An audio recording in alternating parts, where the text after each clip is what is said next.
Hello friends, welcome back to my YouTube channel. ಇವತ್ತು ನಾವು home made ಸೋಪ್ನ ಹೇಗೆ ready ಮಾಡ್ಕೊಳ್ಳೋದು ಅಂತ ನೋಡೋಣ. ತುಂಬ ಸಿಂಪಲ್ಲಾಗಿ ಇದು ಮಾಡ್ಕೊಳ್ಳೋದು. ಸ್ಕಿನ್ನಿಗೂ ಕೂಡ ತುಂಬ ಒಳ್ಳೇದಲ್ವಾ ಹೋಮ್ ಮೇಡ್ ಸೋಪು. ಹೊರಗಡೆಯಿಂದ ಸೋಪ್ ತೊಗೊಂಬಂದು ನಾವು ಯೂಸ್ ಮಾಡಿದ್ರೆ ಅದರಲ್ಲಿ ಕೆಮಿಕಲ್ಸ್ ಎಲ್ಲ ತುಂಬ ಇರುತ್ತೆ. ಅದು ನಮ್ಮ ಸ್ಕಿನ್ನಿಗೆ ತುಂಬ ಹಾರ್ಮ್ಫುಲ್ ಆಗಿರುತ್ತೆ.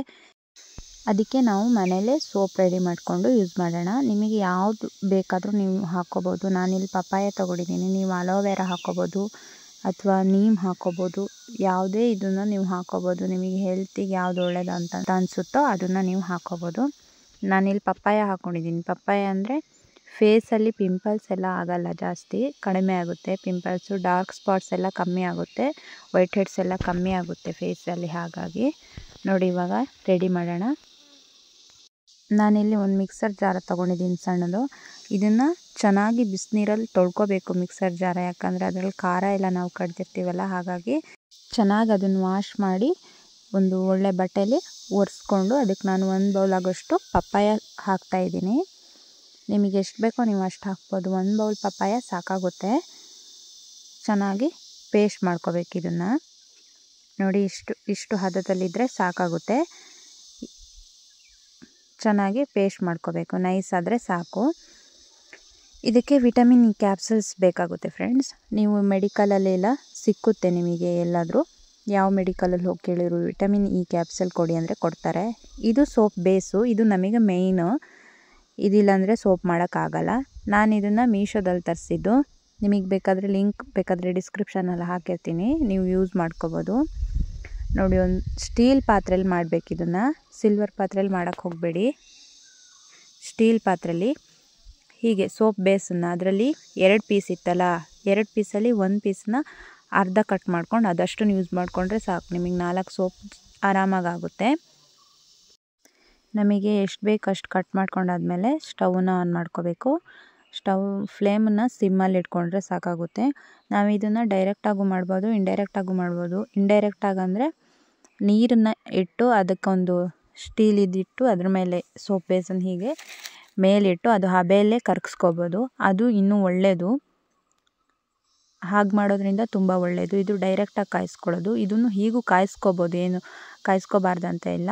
ಸ್ಟೀಲ್ ಪಾತ್ರೆಯಲ್ಲಿ ಹೀಗೆ ಕಾಯಿಸ್ಕೋಬೇಕು. ಸಿಲ್ವರ್ ಪಾತ್ರೆಯಲ್ಲಿ ಕಾಯಿಸ್ಕೊಳ್ಬೇಡಿ, ಸ್ಟೀಲ್ ಪಾತ್ರೆಯಲ್ಲಿ ಹೀಗೆ ಕಾಯಿಸ್ಕೊಳ್ಳಿ. ನೋಡಿ, ಸಿಮ್ಮಲ್ಲೇ ಇಟ್ಕೊಳ್ಳಿ ಫ್ಲೇಮ್. ನಾನು ಹೇಳ್ತಾ ಇದ್ದೀನಿ, ಮೀಡಿಯಮ್ ಫ್ಲೇಮ್ಗೂ ಇಟ್ಕೋಬೇಡಿ, ಹೈ ಫ್ಲೇಮ್ಗೂ ಇಟ್ಕೊಳ್ಳೋಕೆ ಹೋಗಬೇಡಿ. ಸಿಮ್ಮಲ್ಲೇ ಇಟ್ಕೊಂಡು ಚೆನ್ನಾಗಿ ಕಾಯಿಸ್ಕೊಳ್ಳಿ. ಅದೆಲ್ಲ ಚೆನ್ನಾಗಿ ಕರಗುತ್ತೆ. ಒಂದು ಸ್ಪೂನ್ ಇಟ್ಕೊಂಡು ಹೀಗೆ ತಿರುಗಿಸ್ತಾ ಇರಿ, ಚೆನ್ನಾಗಿ ಕರಗುತ್ತೆ. ನೊರೆ ಆಗುತ್ತೆ, ಪರವಾಗಿಲ್ಲ, ನೊರೆ ಆಗುತ್ತೆ, ಏನು ತೊಂದರೆ ಇಲ್ಲ. ಒಂದು 10-20 ನಿಮಿಷದಲ್ಲಾಗೆ ನೀರಾಗುತ್ತೆ. ನೋಡಿ, ಒಂದು 10-15 ನಿಮಿಷದೊಳಗೆ ನೀರಾಗಿದೆ. ಇದು ಹೀಗಾಗಬೇಕು. ಇನ್ನು ಇದನ್ನೇ ಕಾಯಿಸ್ತಾ ಇದ್ದರೆ ಇದೇ ಗಟ್ಟಿಯಾಗಿ ಹೋಗಿಬಿಡುತ್ತೆ. ಇದಕ್ಕೆ ಇನ್ನು ನಾವು ಏನು ಕಡ್ಕೊಂಡಿದ್ವೋ ಪಪ್ಪಾಯನ ಅದನ್ನು ಹಾಕ್ಕೋಬೇಕು. ವಿಟಮಿನ್ ಇ ಕ್ಯಾಪ್ಸಲ್ಸ್ ಕೂಡ ಹಾಕ್ಕೋಬೇಕು. ಸಿಮ್ಮಲ್ಲೇ ಇಟ್ಕೊಳ್ಳಿ, ಯಾವುದೇ ಕಾರಣಕ್ಕೂ ಗ್ಯಾಸ್ ಫ್ಲೇಮ್ನ ಜಾಸ್ತಿ ಇಟ್ಕೊಳ್ಳೋಕೆ ಹೋಗಬೇಡಿ. ನೋಡಿ, ನಾನಿವಾಗ ಪಪ್ಪಾಯ ಪ್ಯೂರಿ ಕಡ್ದಿದ್ನಲ್ವ ಅದನ್ನು ಹಾಕ್ತಾಯಿದ್ದೀನಿ. ನಿಮಗೆ ಅಲೋವೆರಾ ಜೆಲ್ಲು ಯಾವುದಾದ್ರೂ, ಅಲೋವೆರಾ ಅಂದರೆ ಹೋಮ್ ಮೇಡ್ ಅಲೋವೆರಾ ಇರುತ್ತಲ್ಲ ಮನೇಲಿ, ಅದನ್ನೇ ಕಡ್ದುಬಿಟ್ಟು ಯೂಸ್ ಮಾಡ್ಕೋಬೋದು. ಅದೊಂದು ಸ್ವಲ್ಪ ನೊರೆ ಜಾಸ್ತಿ ಆಗುತ್ತೆ ಮತ್ತು ಸ್ಮೆಲ್ ಬರುತ್ತೆ. ಹಾಗಾಗಿ ನಾವು ಪಪ್ಪಾಯನ ಹಾಕ್ಕೊಳ್ಳೋದು. ನೋಡಿ, ಹಾಕ್ಕೊಳ್ತಾ ಇದ್ದೀನಿ. ನೀಮ್ ಬೇಕಾದರೆ ನೀವು ತುಂಬ ನೀಮಿದ್ರೆ ಅದನ್ನು ಬೇಕಾದರೆ ಕಡ್ದು ಹಾಕ್ಕೋಬೋದು. ಬೇವಿನ ಸೊಪ್ಪು ಇರುತ್ತಲ್ವ, ಬೇವಿನ ಸೊಪ್ಪನ್ನ ಕಡ್ದು ಬೇಕಾದರೆ ಹಾಕ್ಕೋಬೋದು. ಪಪ್ಪಾಯ ಸ್ಕಿನ್ನಿಗೆ ಒಳ್ಳೆಯದು. ನೀಮೆಲ್ಲ ಅಂದರೆ ಸೋಪ್ ಹಾಳಾದರೆ ಕಷ್ಟ. ನಾವು ಇದುವರೆಗೂ ಮಾಡಿಲ್ಲ. ಪಪ್ಪಾಯದಾದರೆ ನಾವು ಮಾಡೋದೇ ಪಪ್ಪಾಯ ಸೋಪ್. ಹಾಗಾಗಿ ಮನೇಲಿ ತುಂಬ ಬೆನಿಫಿಟ್ ಇದೆ ಫ್ರೆಂಡ್ಸ್ ಈ ಸೋಪಿಂದ. ಸ್ಕಿನ್ ತುಂಬ ಸಾಫ್ಟಾಗುತ್ತೆ ಮತ್ತು ಡಾರ್ಕ್ ಸ್ಪಾಟ್ಸು, ಡೆಡ್ ಸ್ಕಿನ್ಸ್ ಎಲ್ಲ ಚೆನ್ನಾಗಿ ಹೋಗುತ್ತೆ ಈ ಸೋಪಿಂದ. ಫೇಸಿಗೆ ಬಳಸಿ ನೀವು ಬೇಕಾದರೆ. ನೋಡಿ, ನಿಮಗೆ ಗೊತ್ತಾಗುತ್ತೆ ಡಿಫ್ರೆನ್ಸು.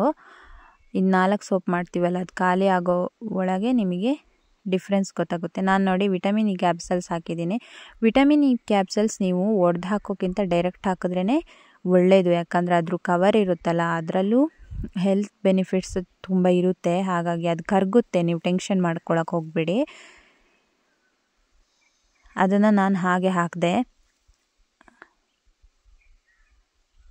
ನೋಡಿ ನೊರೆ ನೊರೆ ಬರ್ತಿದೆ. ನೀವು ಇದು ಕಡ್ದಿದ್ದು ನಿಮಗೇನಾದರೂ ಕಮ್ಮಿ ಆಯ್ತಂದರೆ ನೀವಿನ್ನೂ ಚೆನ್ನಾಗಿ ರುಬ್ಕೋಬೋದು, ನೈಸಾಗೂ ಮಾಡ್ಕೋಬೋದು. ನಮಗೆ ಲಾಸ್ಟಿಗೆ ಅನಿಸ್ತು ಅಡಿಗಡೆ ಸ್ವಲ್ಪ ಹಾಗೆ ಇತ್ತು, ಕಡ್ದಿದ್ದು ಸರಿಯಾಗಿರಲಿಲ್ಲ. ನೋಡಿ ಅದು ಕೆಲವೊಂದು ಇದೆಲ್ಲ ಹಾಗೆ ಇದೆ. ತುಂಬ ಹಣ್ಣಾಗಿರೋದು ಪಪ್ಪಾಯ ತಗೋಬೇಡಿ, ಸ್ವಲ್ಪ ಮೀಡಿಯಮ್ ಹಣ್ಣಾಗಿರೋ ಪಪ್ಪಾಯನ ತಗೊಳ್ಳಿ, ಅದು ಒಳ್ಳೆಯದು ಆ್ಯಕ್ಚುಲಿ. ತುಂಬ ಹಣ್ಣಾಗಿರೋದು ಬೇಡ, ಯೂಸ್ ಮಾಡಬೇಡಿ. ನೋಡಿ ಇದು ಮೋಲ್ಡು, ಇದು ನೀವು ಆನ್ಲೈನಲ್ಲೆಲ್ಲ ಸಿಕ್ಕುತ್ತೆ, ಸ್ಟೋರ್ಗಳಲ್ಲೆಲ್ಲ ಕೇಳಿದ್ರೆ ಸೋಪ್ ಮೋಲ್ಡ್ ಕೊಡಿ ಅಂದರೆ ಕೊಡ್ತಾರೆ. ಇದನ್ನು ನೀವು ಯೂಸ್ ಮಾಡ್ಕೋಬೋದು. ನಾನಿವಾಗ ಸೋಪ್ ಮೋಲ್ಡು ಇತ್ತು ನಮ್ಮ ಮನೇಲಿ, ಅದಕ್ಕೆ ಹಾಕ್ಕೊಳ್ತಾ ಇದ್ದೀನಿ.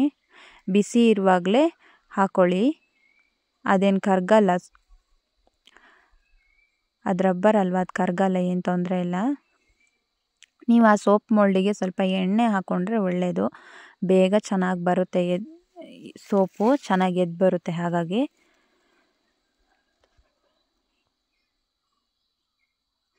ತಣ್ಣಗಾಗಕ್ಕೆ ಬಿಡಿ. ಅದು ಇದು ಫ್ರಿಜ್ಜಲ್ಲೆಲ್ಲ ಇಡಕ್ಕೆ ಹೋಗಬೇಡಿ, ಹಾಗೆ ತಣ್ಣಗಾದ್ರೇ ಚೆನ್ನಾಗಿರುತ್ತೆ ಸೋಪು. ನೋಡಿ ಫ್ರೆಂಡ್ಸ್, ಹೋಮ್ ಮೇಡ್ ಸೋಪ್ ಮಾಡೋದು ಹೇಗಂತ ಹೇಳ್ಕೊಟ್ಟಿದ್ದೀನಿ. ನಿಮಗೂ ಹೋಮ್ ಮೇಡ್ ಸೋಪ್ ಮಾಡೋದು ಗೊತ್ತಿಲ್ಲ ಅಂದಿದ್ರೆ ಇವಾಗಲೇ ಮನೇಲಿ ಒಂದು ಸರ್ತಿ ಟ್ರೈ ಮಾಡಿ ನೋಡಿ. ತುಂಬ ಅಂದರೆ ತುಂಬ ಯೂಸ್ಫುಲ್ ಆಗುತ್ತೆ ಇದು ಸೋಪು.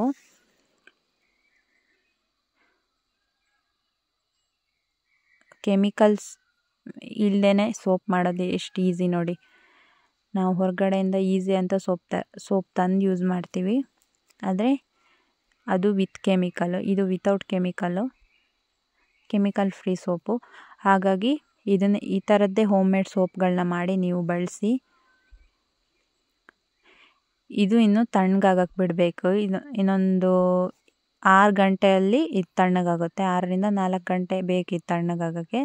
ತಣ್ಣಗಾದ್ಮೇಲೆ ಅದು ಎಳ್ಸಕ್ಕೆ ಬರುತ್ತೆ, ಚೆನ್ನಾಗಿ ಡ್ರೈ ಆಗಿರುತ್ತಲ್ವ, ಹಾಗೆ ಎಳ್ಸಕ್ಕೆ ಬರುತ್ತೆ.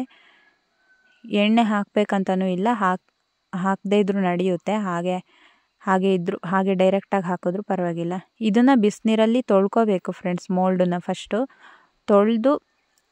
ತೊಳೆದಾದ್ಮೇಲೆ ಅದನ್ನು ಡ್ರೈ ಮಾಡ್ಕೊಂಡು ಆಮೇಲೆ ಅದನ್ನು ಯೂಸ್ ಮಾಡಬೇಕು. ನಾವು ಆ್ಯಕ್ಚುಲಿ ನಮ್ಮ ಸ್ಕಿನ್ನಿಗೆ ಏನಾದರೂ ನಾವು ಮಾಡೋದಿದ್ದರೆ ಅದನ್ನು ನಾವು ಫಸ್ಟು ಬಿಸಿನೀರಲ್ಲೇ ತೊಳ್ಕೊಂಡು ನಾವು ಅದನ್ನು ಯೂಸ್ ಮಾಡ್ಕೋಬೇಕು. ನೋಡಿ ಫ್ರೆಂಡ್ಸ್, ಸಿಂಪಲ್ಲಾಗಿ ಮನೇಲೇ ಹೇಗೆ ಸೋಪ್ ಮಾಡೋದಂತ ಈ ವಿಡಿಯೋದಲ್ಲಿ ತೋರಿಸಿದ್ದೀನಿ. ಇಷ್ಟ ಆಗಿದರೆ ಪ್ಲೀಸ್ ಒಂದು ಲೈಕ್ ಮಾಡಿ. ಇನ್ನೂ ಇಂಥದ್ದೇ ಇನ್ಫಾರ್ಮೇಟಿವ್ ವೀಡಿಯೋಸ್ ಬೇಕಿದ್ದರೆ ಪ್ಲೀಸ್ ನನ್ನ ಯೂಟ್ಯೂಬ್ ಚಾನೆಲ್ಗೆ ಸಬ್ಸ್ಕ್ರೈಬ್ ಆಗಿ ಫ್ರೆಂಡ್ಸ್. ಈ ವಿಡಿಯೋ ಹೇಗಿತ್ತಂತ ಕಮೆಂಟ್ ಮೂಲಕ ನನಗೆ ತಿಳಿಸಿ. Thank you friends, bye.